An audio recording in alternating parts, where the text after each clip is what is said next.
जब हम संत नाम सुनते हैं, हमें लगता है कि ये कोई विशेष व्यक्ति होते हैं, उन्हें विशेष कृपाएं मिली हैं और कुछ विशेष बातें उनके जीवन में हुई होगी। वास्तव में ऐसे नहीं है। संत लोग भी हमारे समान बहुत ही नॉर्मल जीवन जिए लोग हैं। ऐसे ही एक संत को आज हम जानेंगे। हमारे भारत देश की प्रथम महिला संत अल्फोंसा। मैं विश्वास करता हूं आप इनके नाम को जरूर सुने होंगे, जीवनी को भी आप जरूर कहीं पढ़े होंगे, देखे होंगे, सुने होंगे। लेकिन मैं आज आपके सामने एक नॉर्मल दृष्टि से, जैसे नॉर्मली हमारे जीवन में जैसे घटित होती है, उसी रूप में आपके सामने रखना चाहूंगा। संत अल्फोंसा इस पृथ्वी पर केवल 35 वर्ष की जीवन जी। उनके जीवन में जैसे मैंने कहा कुछ भी स्पेशल नहीं था, कुछ भी स्पेशल नहीं था, सब नॉर्मल। लेकिन इस नॉर्मल जिंदगी में जो भी घटनाएं उसके जीवन में घटित हुई, उनको वो कैसे पवित्रता का एक माध्यम बनाई, ये हमारे लिए सीखने के लिए है। इसलिए मैं आशा करूंगा कि आप इस वीडियो को पूरा देखेंगे और अपने प्रियजनों के साथ में भी शेयर करेंगे। तो आइए हम शुरू करते हैं। संत अल्फोंसा का जन्म 19 अगस्त 1910 को केरल के कुडमल्लूर गांव के मुट्टत्तु पड़त्तु परिवार में हुआ था। उनका माता पिता जोसेफ और मेरी थे। उनका जन्म में एक विशेषता थी। क्या थी? 8 महीने में ही उसका जन्म हुआ था। उसके पीछे का कारण यह था, एक रात को एक सांप उसकी मां के पेट में आकर लपेट दिया। उसकी मां इतना डर गई थी, वो बेहोश हो गई और कुछ ही दिन में अपनी इस चौथी संतान को जन्म दी। अल्फोंसा की 2 बड़ी बहनें थी और एक बड़ा भाई। बड़ा भाई का देहांत या मृत्यु 7 साल की उम्र में हुआ था। अल्फोंसा के जन्म के कुछ ही दिनों में उसकी मां का निधन हुआ, उसकी मृत्यु हो गई। मृत्यु के पहले ही, जैसे सामान्य रूप से दक्षिण भारत में और यहाँ भी बहुत सारे जगहों पर भी लोग इसका लागू करते हैं या अमल करते हैं अपने जीवन में, अल्फोंसा के जन्म के 8वें दिन ही उनका बपतिस्मा हुआ और उन्हें अन्नकुट्टी नाम रखा गया।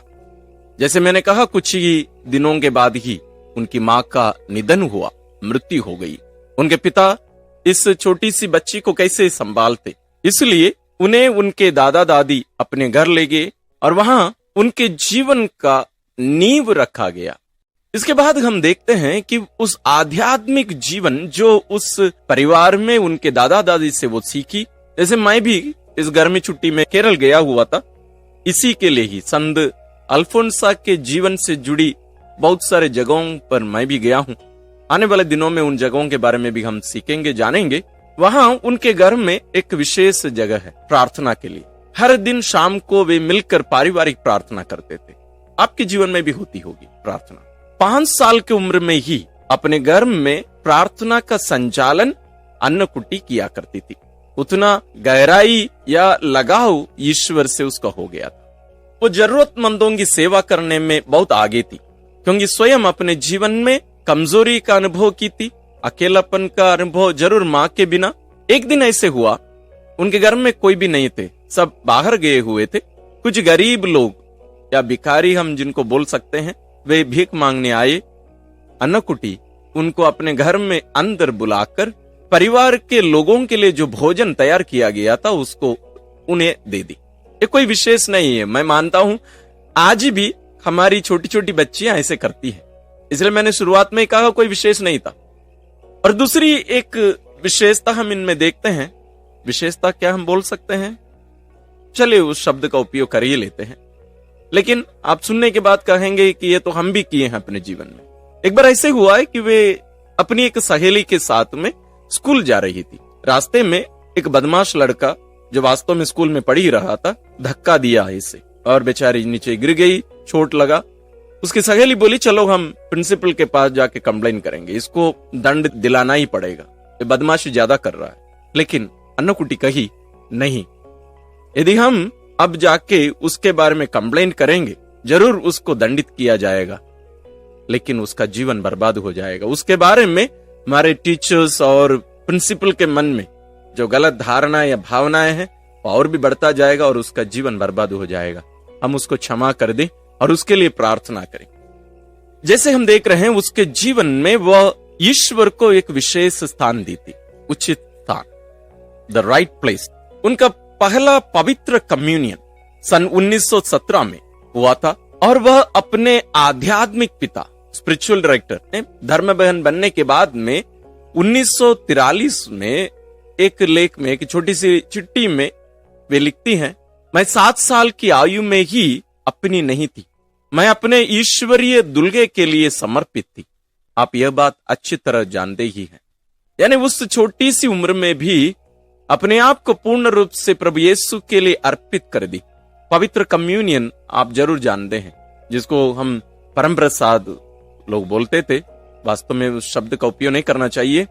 यदि आप हमारे चैनल में पवित्र यूकरिस्त के जो वीडियोस हम बनाते हैं उनको आप देखे हैं तो आप इस बात को समझेंगे। कम्युनियन मतलब 2 व्यक्तियों का एक होना। इस छोटी सी उम्र में ही उस कम्युनियन का अर्थ वो समझ गई। विवाह के दिन पति पत्नी जैसे एक शरीर हो जाते हैं, वही अनुभव अन्नकुटी अपने जीवन में की। वो इसलिए उन्होंने कहा, मैं अपने दुल्हे प्रभु की हो गई थी, और उस वास्तविकता को वो जीने लगी। आगे उनके जीवन में ईश्वर की बनने में एक बाधा आई, वो है उनकी चाची। जैसे ये बड़ी होने लगी थी, वो उनकी चाची के साथ में रहा करती थी। वह चाहती थी कि ये अभी बड़ी हो रही है, कितने साल, 12-13 साल की हुई थी। जैसे आप जानते होंगे उस समय में, उस उम्र में लड़कियों की शादी हो जाती। बहुत सारे लोग उसको देखने आते थे, तो उसकी चाची भी चाह रही थी कि बेटी की शादी करा दी जाए, क्योंकि एक अच्छा संपन्न परिवार से एक लड़का का परिवार के लोग आए हुए थे।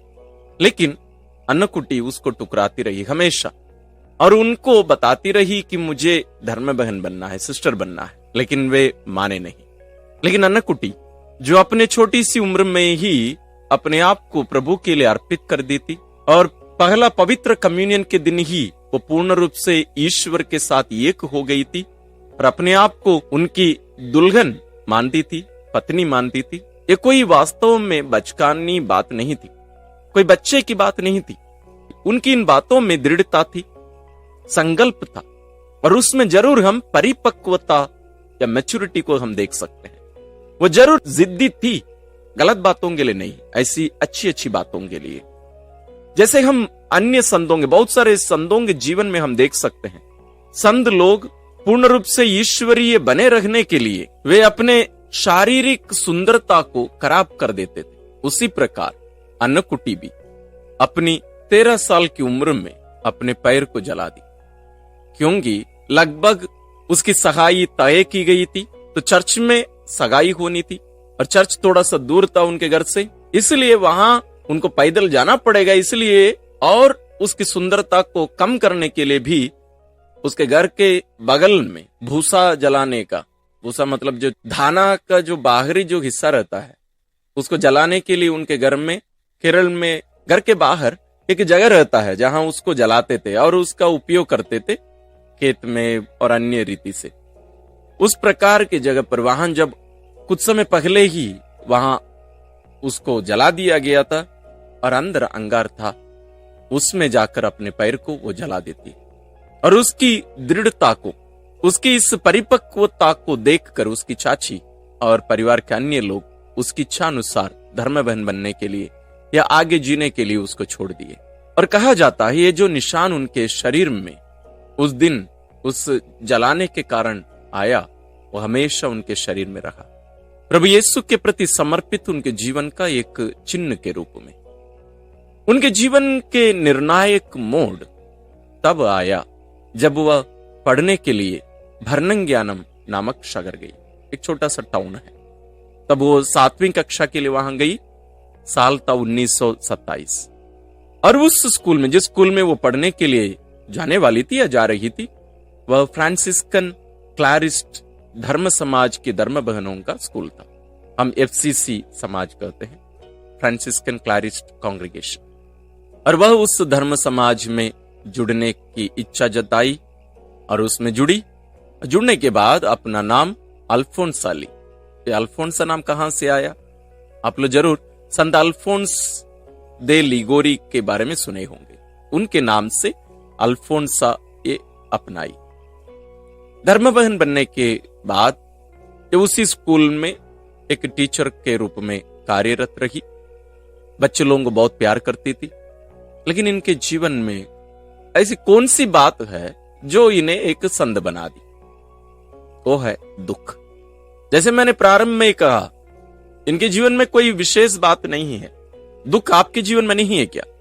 सबके जीवन में, आपके जीवन में भी है, मेरे जीवन में भी है, सभी लोगों के जीवन में दुख है।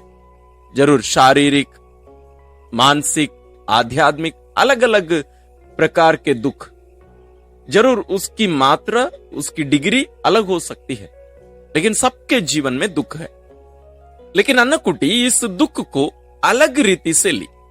सन 1930 से सन 1935 तक वो बहुत ज्यादा बीमार थे, बहुत ज्यादा दुख तकलीफ का अनुभव की, शारीरिक रूप से बहुत कमजोर हो गई थी और एक बार बहुत मरने को भी हो गई थी। लेकिन उस समय CMI कांग्रेगेशन के एक फादर, जिनकी मृत्यु हो चुकी थी, आज वे संत चावरा कुरियाकोस नाम से जाने जाते हैं, संत हैं। उस समय वे धन्य भी नहीं थे, लेकिन उनके द्वारा ईश्वर से प्रार्थना की और एक दिन संत चावरा कुरियाकोस उन्हें दर्शन दिए और उस दर्शन में वो चंगाई प्राप्त की। 12 अगस्त 1936 को उन्होंने अपना अंतिम व्रत प्रतिज्ञा वो प्राप्त की, फाइनल प्रोफेशन बोलते हैं अंग्रेजी में। लेकिन उसके बाद उसके जीवन में शारीरिक पीड़ा, दर्द, दुख बढ़ता गया। वह इसके बारे में ऐसे लिखती हैं, वे कहती हैं उसी दिन यानी अंतिम मन्नत, जो फाइनल प्रोफेशन के दिन यानी 12 अगस्त 1936, उस दिन से लेकर वे कहती हैं कि मुझे ऐसा लगा कि उस दिन से प्रभु यीशु का क्रूज मेरे हाथों में सौंप दिया गया और मुझे तीव्र इच्छा हो रही थी प्रभु के लिए दुख उठाने की, लेकिन मैं कभी भी प्रभु को धोखा नहीं देना चाहती थी। मैं इसलिए हमेशा मुस्कुराते हुए इस दुख को, इस पीड़ा को, इस क्रूज को, मेरे पति के इस प्रेम के प्रकटीकरण को मैं पूर्ण रूप से अपनाई। इसलिए वह अपनी सुपीरियर, उस समय जो उनकी मदर जो होते हैं कानून में आप जानते हैं, उनकी मदर आकर उनसे पूछी, सिस्टर अल्फोंसा, आपको इतना ज्यादा दुख का सामना करते समय मरने की इच्छा तो नहीं होती? बहुत ज्यादा बीमार हो जाती थी वो। लेकिन सिस्टर अल्फोंसा ये कही, मैं जरूर तब मरने के लिए लालायित होती हूँ या मरना चाहती हूँ जब मैं दूसरों को मेरे कारण परेशान होते देखती हूँ, क्योंकि धर्म बहनों को उसके देखरेख करना पड़ता था उस कारण। लेकिन वे कहती हैं, लेकिन जब प्रभु यीशु मेरे लिए, हम सबों के लिए दुख उठाए, उस घटना को जब मैं याद करती हूँ तो मैं भी इस दुनिया में जीवित रहकर मैं दुख उठाना चाहती हूँ। और वे कहती हैं, जो दिन मेरे जीवन में बिना दुख का बीतता है वह दिन बेकार जाता है। जिस दिन मेरे जीवन में बिना दुख मैं एक दिन जी पाती हूँ वह दिन बेकार जाता है। यहां हम उनको देखते हैं दुख की पाठशाला में, द स्कूल ऑफ सफरिंग, दुख की पाठशाला। और उनका शिक्षक कौन थे? उनके टीचर कौन थे? पवित्र आत्मा। और पाठ्यक्रम, सब्जेक्ट क्या था? दुख। इस दुख की पीड़ा में वो पूर्ण रूप से एक पवित्र व्यक्ति के रूप में परिवर्तित कर दी जा रही थी। और वह इस दुख के बीच में अपने वर, अपने पति प्रभु यीशु के प्रेम को गहराई से अनुभव करती थी। अपने दुखों को प्रभु यीशु के दुखों के साथ मिलाकर उनके साथ एक होने का अनुभव करती थी, प्रार्थना किया करती थी। और इस पाठशाला में पढ़ाई करके वो एक विद्वान बन गई। किस प्रकार की? दुख में पड़े हुए लोगों की, जीवन में परेशानियों का सामने करने वालों के लिए। जिन बच्चों को स्कूल में पढ़ाती थी, वो बच्चियां उनके पास आती थी सलाह के लिए, प्रार्थना के लिए। जैसे हम धर्म ग्रंथ में पढ़ते हैं, प्रभु यीशु दुख भोग द्वारा आज्ञा पालन सीख लिए थे, आज्ञा पालन। उसी प्रकार सिस्टर अल्फोंसा भी अपने जीवन में ऐसे ही अनुभव की। अलग अलग लोग उनके पास सलाह के लिए, प्रार्थना के लिए आया करते थे। कहा जाता है उस समय उस धर्म प्रांत के धर्माध्यक्ष भी उनके पास आकर उनकी मध्यस्थता की मांग किए और सिस्टर अल्फोंसा उनसे कही थी, आपकी ये जो मांग है, आपकी ये जो प्रार्थना है, ये जरूर पूरी होगी, और पूरी भी हुई थी। अपने इस दुख के इस अनुभव को अंताकिया के संत इग्नेशियस, जो एक महान संत थे, दूसरी सदी के महान संत, जैसे वे कहा करते थे, मैं प्रभु यीशु के लिए जैसे गेहूं पीसा जाता है वैसे मैं भी पीसा जाने वाला हूं, और जैसे अंगूर भी पीसा जाता है और वो दाखरस बन जाता है, उसी प्रकार मैं भी बनने वाला हूं। उन्हें सिंगों के बीच में डाला गया था और इसलिए वे कहे थे, सिंगों के मुंह में मैं पीसा जाने वाला हूं, मैं रोटी बन जाऊंगा प्रभु के लिए। उसी प्रकार संत यूहन्ना रचित सुसमाचार अध्याय 12 पद संख्या 24 में जैसे लिखा गया है, जब तक गेहूं का दाना मिट्टी में गिर कर नहीं मरता तब तक वह अकेला ही रहता, परंतु यदि वह मर जाता है तो बहुत फल देता है। सिस्टर अल्फोंसा भी इन दोनों शिक्षाओं को आत्मसार करके अपने आप को गेहूं के रूप में, अंगूर के रूप में ईश्वर के हाथों में अर्पित की, और ईश्वर इस फैक्ट्री में, इस दुख की फैक्ट्री में उन्हें तैयार कर रहे थे, रोटी के रूप में, दाखरस के रूप में। इन सभी दुखों के बीच में अंत में वह अपने आध्यात्मिक गुरु या स्पिरिचुअल डायरेक्टर जो फादर थे, उनसे पूछी, फादर मुझे लगता है कि मुझे अभी जाना चाहिए, क्या मैं ईश्वर से मृत्यु के लिए मांग कर सकती हूं? उनके फादर ने कहा, हां जरूर, लेकिन एक कंडीशन, एक शर्त पर। आप जरूर ईश्वर से मांग करो, लेकिन अंत में इस बात को जोड़ देना, हे प्रभु यदि तेरी इच्छा यही है तो तेरी इच्छा पूरी हो, तेरी इच्छा पूरी हो। और सिस्टर अल्फोंसा उनके आध्यात्मिक गुरु की इस सलाह को अपनाते हुए ईश्वर से प्रार्थना की, और 28 जुलाई 1946 को उनकी मृत्यु हुई। उनके ताबूत या कॉफिन को उनकी धर्म बहन लोग उठाकर लेके गई थी, और उनके दफन की उस मिस्सा बलिदान में उनके आध्यात्मिक गुरु फादर जी ही उस दिन प्रवचन दिए थे। उसमें उन्होंने ये कहा, मुझे लगता है सिस्टर अल्फोंसा बालक यीशु की संत तेरेसा के समान एक पवित्र जीवन जी। जैसे आप भी जानते हैं, बालक यीशु की संत तेरेसा केवल 24 वर्ष इस दुनिया में रही। उसके जीवन में भी बहुत ज्यादा दुख था, शारीरिक दुख, मानसिक दुख, लेकिन वो सब पवित्रता के लिए उसकी तैयारी का समय था। यदि आप उनके बारे में नहीं जानते हैं, हमारे चैनल में बहुत सुंदर एक वीडियो है, आप जरूर उसको भी देखिएगा।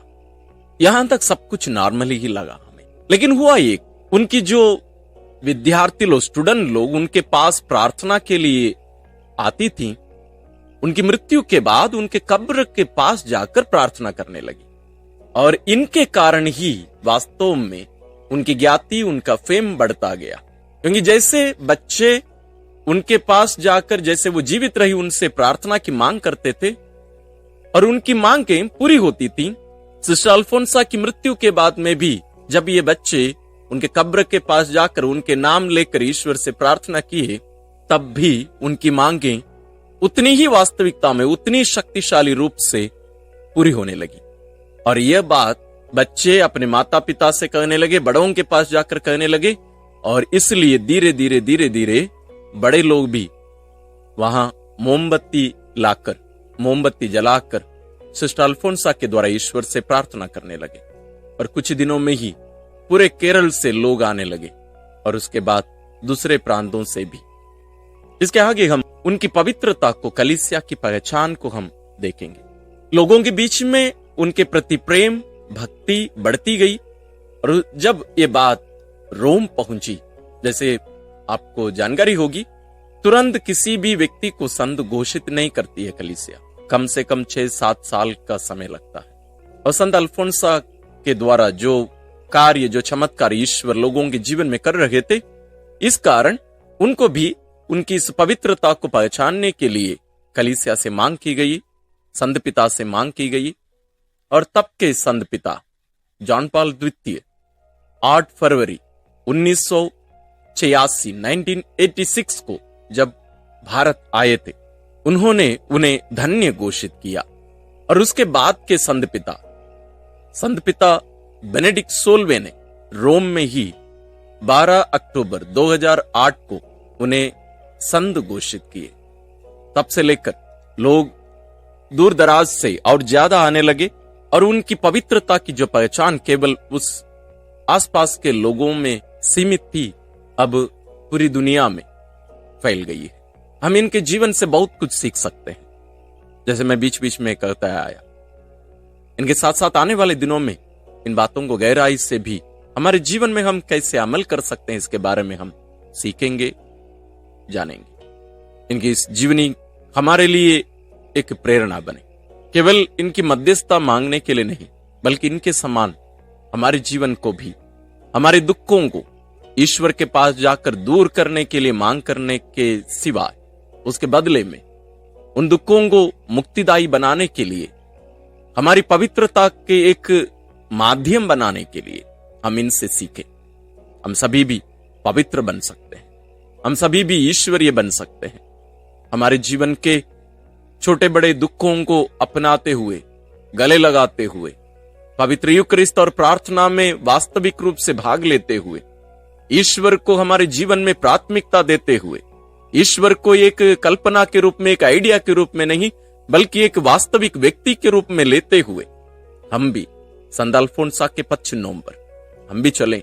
हमारी ये बड़ी बहन, हमारी दीदी हमें भी बुलाती है उसके पद चिन्हों पर आगे बढ़ने और उस स्वर्ग धाम में उनके साथ जीने के लिए। ईश्वर यही वरदान हम सबों को प्रदान करे। और हमारे चैनल में ऐसे ही संतों की जीवनी हमें बहुत सारी मिलेगी। आप उन सबों को भी देखकर अपने जीवन को ईश्वरीय बनाइए।